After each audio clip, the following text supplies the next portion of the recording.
আমাদের দেশে কারেন্টের বিলের কত গাফলা করে দেখেন। থাইল্যান্ডে কারেন্টের বিল দিতেছে, সে রাস্তার মধ্যে থেকেই ছোট্ট বাইনোকুলার দিয়ে মিটারটা দেখতেছে, এবং সেই মিটারে যে রিডিংটা আছে, তার হাতে যে মোবাইলটা আছে, ওই মোবাইলের মধ্যে রিডিংটা তুলবে।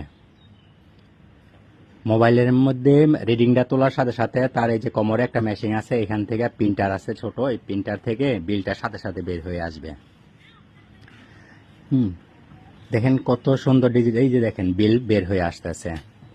এখানে কোনো চুরি নাই, দাড়ি নাই, কোনো বাটপারি নাই। আমি আপনাকে একটা ঘটনা বলি। গত মাসে এই লোকই সবসময় এখানে মিটারে রিডিং তোলে।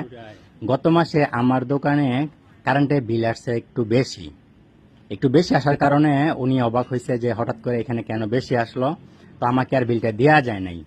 সে অফিসে চলে গেছে, কেন আমার বিলটা বেশি আসলো। তারপরে 2 সপ্তাহ